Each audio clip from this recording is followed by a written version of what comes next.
किंकर प्रभु शरणं प्रपद्ये। करती हूँ, शायद वो लोग आए हों। तो मानस के बालकांड में एक प्रसंग आता है कि जब भगवान श्री राम के द्वारा धनुष भंग हो गया और धनुष भंग हो गया तो फिर जयमाल हो गई। अब महाराज जनक ने जो है गुरु विश्वामित्र जी से पूछा कि हमें क्या करना है। तो उन्होंने कहा दूत अवधपुर पठवऊ जाए, समाचार आप महाराज दशरथ तक पहुंचाइए अयोध्या, और वहां से वे बारात लेकर के आए और तब पत्र लेकर के 2 दूतों को भेजा गया अयोध्या और महाराज दशरथ के पास पहुंच गए। समाचार जब मिला, वे सिंहासन पर बैठे हुए थे और दूतों ने आके कहा कि जनकपुर से 2 दूत आए हैं, क्योंकि जब से प्रभु पधारे थे विश्वामित्र जी के साथ अभी तक कोई समाचार नहीं मिला था और इसलिए हर्षातिरेक में महाराज दशरथ ने कहा तुरंत उन दूतों को बुलाया जाए। और जैसे ही दूत आए तो महाराज दशरथ ऐसे वात्सल्य भाव से भर रहे थे, दूतों को अपने सिंहासन पर बिठा दिया अपने बाजू में और पत्र उनके हाथ से ले लिया और पत्र लेने के बाद पढ़ने लगे खोल करके। अब उनकी जो आंखों के जो मुखमंडल पर जो भाव है वो सारे मंत्रिमंडल सब लोग देख रहे हैं और महाराज दशरथ उस पाती को पढ़ रहे हैं, ऐसा प्रेम भर करके पढ़ रहे। 1 बार पढ़ा, 2 बार, 3 बार, आवृत्ति बार बार पढ़ रहे हैं उस पाती को। क्या आश्चर्य हो रहा है लोगों की, पता नहीं कौन सा समाचार, क्या संदेश उनको मिला है, इतने भाव विभोर हो रहे हैं। और ये पढ़ने के बाद अब महाराज दशरथ ने प्रश्न पूछना शुरू कर दिया और दूत जो बाजू में बैठे थे उनसे पूछ, पहले संबोधन देखिए क्या विलक्षण, उनका भैया। अब ये चक्रवर्ती सम्राट राजाधिराज महाराज दशरथ और दूतों से बात कर रहे हैं, बराबरी से बैठाया और कह रहे भैया कहू कुशल दो बारे। इतना मीठा शब्द। मेरे 2 नन्हे बालक, देखिए लगता तो है कि औपचारिकता का प्रश्न है, मेरे दोनों नन्हे बालक कुशल पूर्वक तो है। दूत तो चकित हो गए, क्योंकि कहां से आए थे, वो विदेह की भूमि के दूत थे। वहां तो केवल ज्ञान और वैराग्य की चर्चा होती थी, कोई रस तो वहां होता है नहीं, क्योंकि यहाँ तो सब कुछ ब्रह्म सत्यम जगन मिथ्याम, सब कुछ मिथ्या है। और पहली बार वहां दूत देख रहे कि ऐसा भी संभव हो कि महाराज दशरथ ने पाती पढ़ी है, ये समाचार उसमें सब कुछ विस्तार से लिखा है कि भगवान श्री राम ने असंभव कार्य किया है, शिव धनुष भंग उनके द्वारा हुआ है और जयमाल उनके गले में पड़ गई है, पूरे विश्व में उनकी ख्याति बढ़ गई है। और उसके बाद ये पूछ रहे हैं कि मेरे नन्हे बालक बारे कुशल पूर्वक तो है। तो चकित हो गए, एक नया रस दूतों को मिला।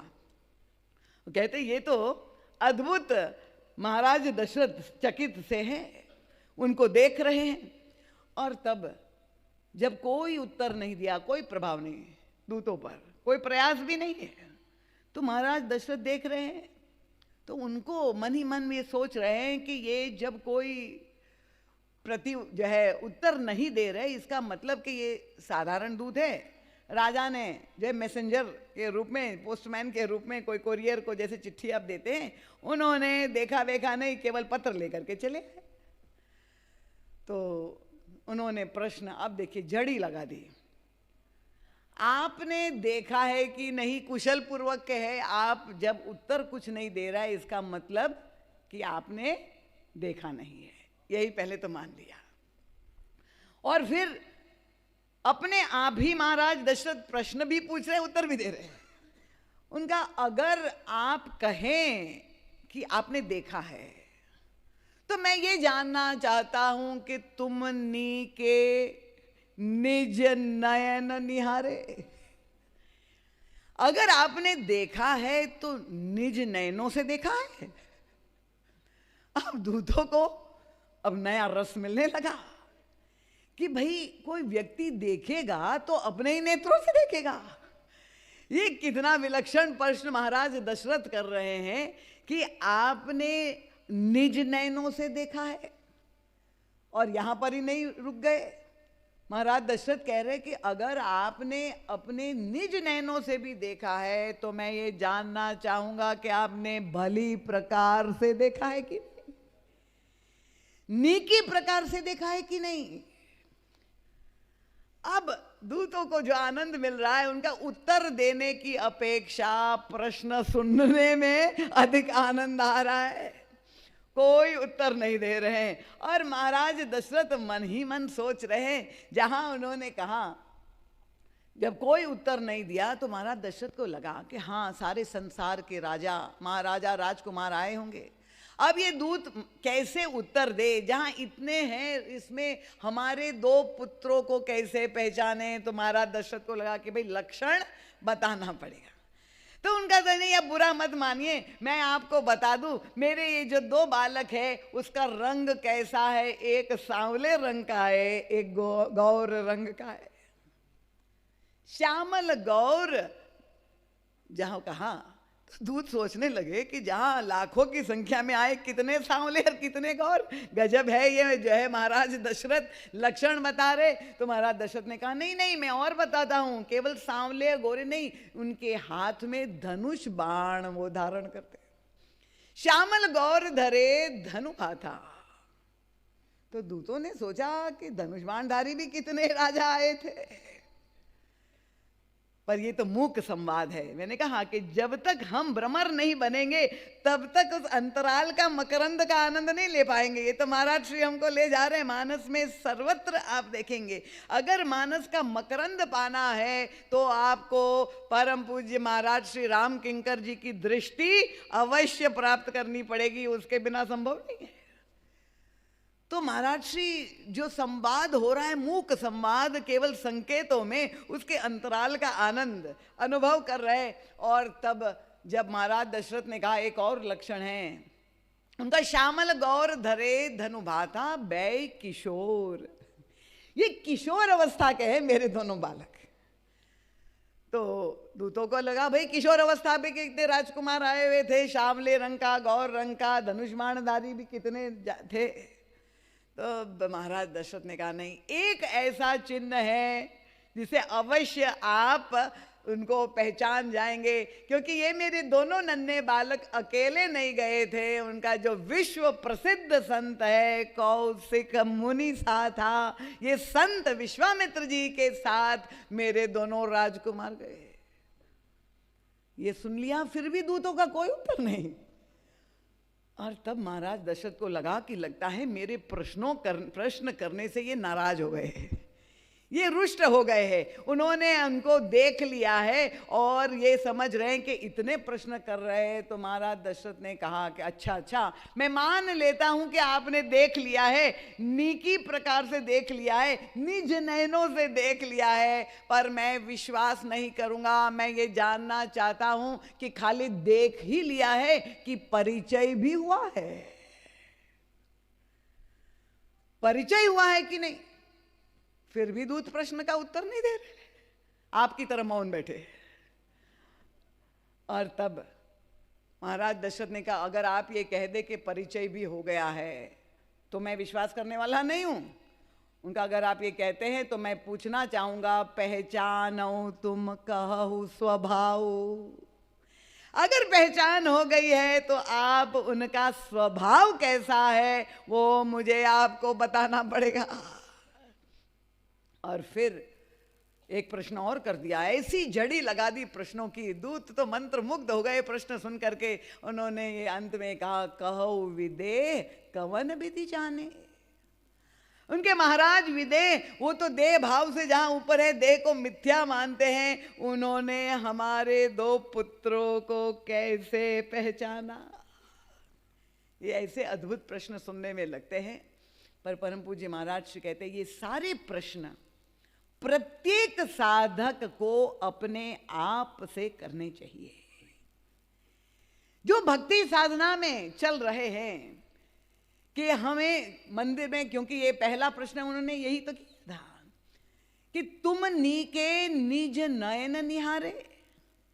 हम मंदिर में जिस भगवान की श्री विग्रह का दर्शन करते हैं तो आप कहेंगे हम अपनी ही तो आंख से देख रहे हैं, पर नहीं, जिस विग्रह का आप दर्शन कर रहे हैं वो तो जो कलाकार था उस कलाकार की कल्पना की आकृति उन्होंने भगवान की मूर्ति को दी है।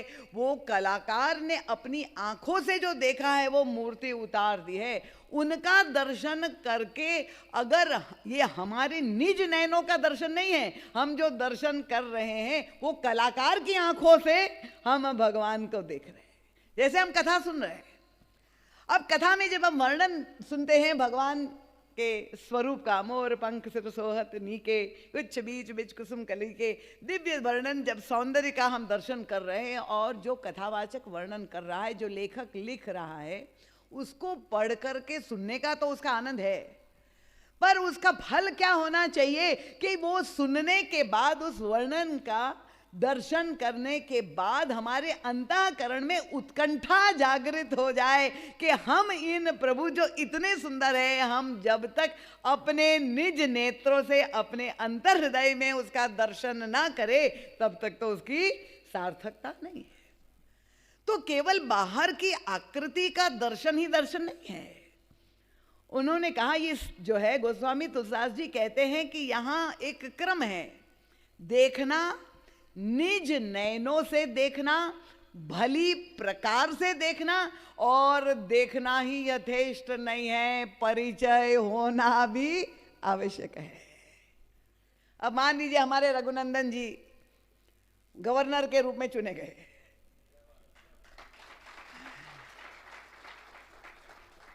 तो अब उनके बारे में जैसे कोई राष्ट्रपति चुना गया, हमारी परम सम्माननीय द्रौपदी जी, तो जिनको हम पढ़ते हैं अखबार में, मीडिया में, उनके बारे में सारी घटनाएं जान करके आनंद होता है, पर उस व्यक्ति का जिसका व्यक्तिगत परिचय है, अगर रघुनंदन जी का व्यक्तिगत परिचय हमसे है और जब वे महामहिम राज्यपाल हो जाएंगे तो हमें विशेष प्रसन्नता होगी कि भाई हम तो उनको तब से जानते हैं, हमारी ये पुरानी पहचान है। तो केवल देखना ही यथेष्ट नहीं है, परिचय होना भी आवश्यक है। तब उसका जो आनंद है, एक संबंध की अनुभूति जब हो जाती है तो उस व्यक्ति को कितना आनंद होता है कि हमारे फला फला परिचित अब ये राष्ट्रपति प्रधानमंत्री हो गए हैं। और यही ईश्वर के संदर्भ में भी भक्त की दृष्टि है कि जब तक ये सार्वजनिक राम, सबके राम, ये भक्त को अभीष्ट नहीं है। उन्होंने कहा ये सबके राम नहीं, मुझे मेरे अपने निज राम चाहिए। जब तक ये मेरे निज नहीं हो जाते हैं, तो श्री सीता जी जब अपने मणिकंकण में दर्शन कर रही है तो महाराज श्री ने कहा कि प्रियतम तो बाजू में बैठे हुए, आप उनका दर्शन क्यों नहीं कर रही है? तो उनका ये जो बाजू में बैठे हैं वो सबके राम हैं, ये मेरे प्रियतम थोड़ी है। जब तक ये मेरे निज ना हो जाए, और निज का मतलब क्या, जो सबके राम मेरे हाथ में ना आ जाए, तब तक उसका आनंद नहीं है। ये मेरे निज राम का मैं दर्शन कर रही हूं। ये निजत्व, प्रभु भी हमें अपना निज मान ले और हम भी प्रभु से वह निजता प्राप्त कर ले। यही भक्ति शास्त्र का सर्वस्व है, वही आनंद है कि वे हमारे निज हो जाए। और इसलिए भरत जी महाराज भी जब हनुमान जी से पूछते हैं, बहुत दिव्य सत्संग हुआ, पर भरत जी का क्या जिज्ञासा है, क्या भगवान ने कभी भरत को याद किया? 14 वर्ष में भरत जी कह रहे हैं। हनुमान जी कह रहे प्रभु तो रोज संध्या में, रात समय आप ही की चर्चा, दूसरी चर्चा ही नहीं, क्योंकि भरत जी तो उनके आराध्य है। भरत जी ने कहा नहीं, ऐसे नहीं, वे भरत के रूप में ही याद कर रहे हैं कि उनका निज दास द्यो रघुवंश भूषण कबहु मम सुमिरन करो। मेरा भरत नहीं, छोटा है, मेरा निज दास के रूप में क्या मुझे स्मरण करते हैं। तो ये जो निजता है, श्री किशोरी जी जब अपने मणि कंकण में प्रभु के प्रतिबिंब का दर्शन कर रही है, वो मेरे निजी है और मैं उनकी हूँ। ये जो दिव्यता, एक अंतरंग भाव भूमि में एकता का अनुभव जो कर रही है प्रभु, वो बिंब और प्रतिबिंब, वो जो एक अद्वैत के दिव्य रस का आनंद ले रही है, वो यही हमें प्रभु के दर्शन की विधा सिखा रही है कि केवल प्रभु को देखना ही यथेष्ट नहीं है, मिल लेना भी यथेष्ट नहीं है, पा लेना ही नहीं, जब तक वे आपके निज नहीं बन जाते तभी भक्ति की सार्थकता है। इन शब्दों के साथ आप सबके प्रति बहुत बहुत साधुवाद, सबके चरणों में बार बार नमन प्रणाम करते हुए भगवान के नाम का जय घोष, महाराज जी के सद साहित्य का जो आज 50% से आपको छूट से लाभ मिल रहा है, उसका भी आप आनंद ले सकते हैं, लाभ ले सकते हैं। और कथा के 2 दिन शेष हैं।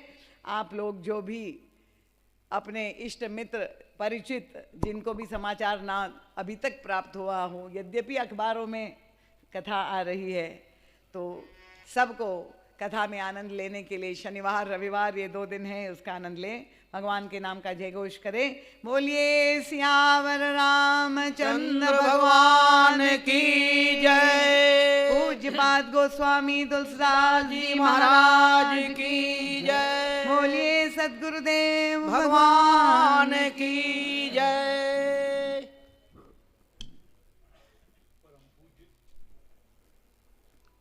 मंदाकिनी दीदी जी, आज हम इस विश्वास के साथ ये कह सकते हैं, क्योंकि कथा का जो स्वरूप, आत्मिक आनंद की जो अनुभूति हम सबको हुई है, उसका एक वाक्य में जो हमारे रघुनंदन जी ने यहाँ लिखवा दिया है कि हम कह सकते हैं, इसके हम अधिकारी हैं आपकी कृपा से, कि राम कृपा बिनु सुलभ न सोई। जिन भगवान की कृपा हम पर हो गई हो, आपकी कृपा से ये बहुत अद्भुत और अलौकिक प्रसंग आपने हम सबके समक्ष रखा है। 2 दिन और शेष हैं। मुझे आज की हमारी मुख्य अतिथि जो कृष्णा जी थी, उन्होंने जिस तरह से नेपाल की बात, जानकी जी के मंडप की बात की, तो मुझे ये लगता है कि रघुनंदन जी के नेतृत्व में, हालांकि दीदी जी ने ये कहा है कि कोहबर में पुरुषों का प्रवेश नहीं है, लेकिन आपकी कृपा से, युग तुलसी की कृपा से, तुलसीदास जी की कृपा से, शायद मुझे लगता है कि रघुनंदन जी, राजेंद्र जी, मिश्र जी, जोशी जी और हमारे पंती जी जैसे लोग, यहाँ जैमिनी जी उपस्थित हैं, शर्मा जी, ये सब कोहबर में ले जाने के लिए पूरा प्रयास कर रहे हैं और उसके पीछे पीछे हमारे सारे श्रोता भी लगे हुए हैं। भगवान को सोचना पड़ेगा कि इतने सारे लोग कोहबर में कैसे प्रवेश कर पाए। ये तो भक्ति की पराकाष्ठा है। कबीर तो यही कहते हैं कि स्त्री पुरुष का कोई भेद नहीं होता, प्रभु के दरबार में आप चले भर जाएं, उनकी कृपा आपको मिलती है। एक बात और मैं आपसे कहना चाहूँगा कि यहाँ जो साहित्य है युग तुलसी का, ये बिल्कुल अमृत अमूल्य औषधि है हम सबके लिए। जिनके घरों में, आप ये 50% की बात तो ठीक है, पर जिनके घरों में ये उपस्थित है, मैं आपको मानता हूँ कि विजय विभूति वहाँ पर उपस्थित रहेगी। निश्चित आप उसको प्राप्त करें, उसका अध्ययन करें, क्योंकि इतना ज़्यादा अमृत दर्शन विश्व में किसी महापुरुष ने हमको नहीं दिया है, और जिन्होंने उस रस का पान किया है वो अमृत तत्व को पा चुके हैं। मैं आप सभी श्रोताओं के प्रति भी हार्दिक वो करता हूँ, आभार प्रकट करता हूं, और ये चाहता हूं कि कल आप अधिक से अधिक संख्या में अपने घर परिवार को लेकर के इस कोहबर में प्रवेश करें, क्योंकि जहां प्रवेश वर्जित है, लेकिन संत कृपा यदि हो जाती है तो वो प्रवेश वर्जित नहीं है, जैसा कि पूज्य दीदी जी ने हम आपके सामने आज रखा है। इसके बाद हमारे आज के मुख्य जो अतिथि थे, गौर मैडम कृष्णा गौर जी, प्रभुदयाल जी मिश्र, आपने बहुत अच्छी वाणी में, सुंदर शब्दों में, भावभूमि के माध्यम से अपनी बात रखी है। आप सभी प्रबुद्ध श्रोताजन ने ये बात ध्यान से सुना है। आप सभी के प्रति बहुत बहुत आभार। और इसके साथ हमारे यहाँ से जो और महत्वपूर्ण बातें हैं, मैं आपके समक्ष संक्षिप्त रखना चाहता हूँ, बहुत आवश्यक है। यहाँ नीचे पंडित राम किंकर उपाध्याय शोध केंद्र की स्थापना की गई है, वह भी आपको कोहबर में ले जाने के लिए ही है। वहाँ सभी प्रकार के ग्रंथों को रखा गया है पुस्तकालय में। आदरणीय रघुनंदन जी ने, हमारी प्रबंध कार्यकारिणी समिति ने ये व्यवस्था की है, उसका नाम ही रखा है पंडित राम किंकर उपाध्याय पुस्तकालय एवं शोध केंद्र। इसके अलावा आप देखेंगे कि यहाँ भगवान श्री राम की चरित्रावली है, नीचे भगवान श्री कृष्ण की चरित्रावली है। ये सारा दर्शन आप करें, आगामी और सारी बातें आपके समक्ष आएंगी। बहुत विनम्रता के साथ अभी आपसे अनुरोध है कि आप अब नीचे पहुँचेंगे और जहाँ हमारी प्रसादी की व्यवस्था की गई है उसे भी ग्रहण करके जाएंगे। मैं आप सबके प्रति बहुत विनम्र भाव से, आदर भाव से नमन करता हूँ। जय श्री राम।